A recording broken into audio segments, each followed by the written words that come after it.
জানো তো, আমি না মিষ্টি খেতে খুব ভালোবাসি। তবে আগের মতো আর মিষ্টি খেতে পারবো কিনা সেই কথা ভেবে একটু মনে মনে চিন্তা হচ্ছিল।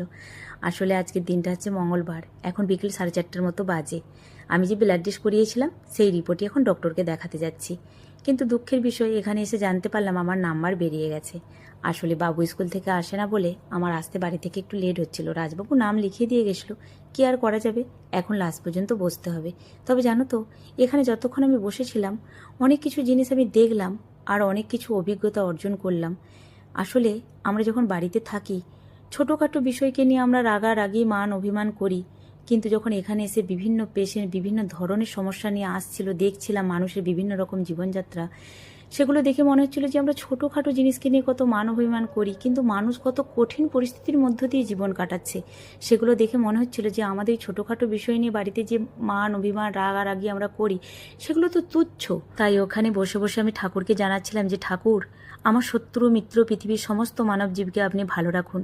পৃথিবীতে আমরা খেলাঘরে কে কদিনের জন্য খেলতে এসেছি আমরা তো নিজেরাই জানি না। তাই প্রতিনিয়ত যেন ভালো কর্ম করতে পারি। আমার বাবা সবসময় একটা কথা বলে, জানো, যে নিজের কষ্টকে কখনো তুমি বড় করে দেখবে না। পৃথিবীতে কত মানুষ আছে তারা কঠিন পরিস্থিতির মধ্য দিয়ে দিন কাটাচ্ছে, জীবনযাপন করছে। তাদের কষ্টটা যখন তুমি দেখবে না, নিজের কষ্টটা তোমার তুচ্ছ বলে মনে হবে। অতএব নিজের কর্মের দিকে ফোকাস রাখো। তোমার কর্তব্য কর্ম থেকে তুমি কখনো দূরে সরে যেতে পারো না। পৃথিবীতে যখন তুমি এসেছো, কি নিয়ে এসেছিলে? তোমার কর্মফলটা তুমি নিয়ে এসেছিলে। আর যখন যাবে, কর্মটাই নিয়ে যাবে, আর তোমার ব্যবহারটা পৃথিবীর বুকে ফেলে দিয়ে এগুলো শুধু আমার মুখের কথা না, আমার বাবা প্রতিনিয়ত আমাকে শিক্ষাগুলো দিয়ে যাচ্ছে, সেটাই তোমাদের সাথে শেয়ার করলাম।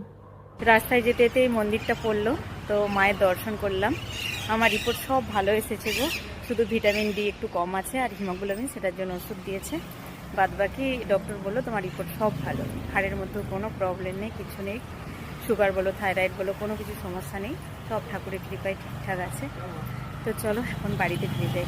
বাড়িতে আর কি যাব, রাজবাবুর গাড়িতে বসা মানে চট করে বাড়ি ফেরা যায় না। যাই হোক, এখানে সজনে শাক দেখতে পেলাম, নিয়ে নিলাম অনেক দিন পর। তারপর দুজনে দুটো ডাবের জল খেয়ে নিলাম। এখন চলে এসেছি একটা মিষ্টি দোকানে।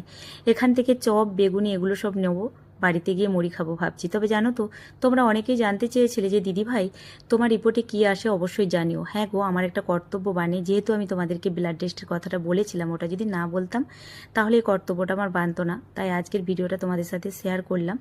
এইবার আমি মন খুলে ভিডিও মন ভরে আমি মিষ্টি খেতে পারবো।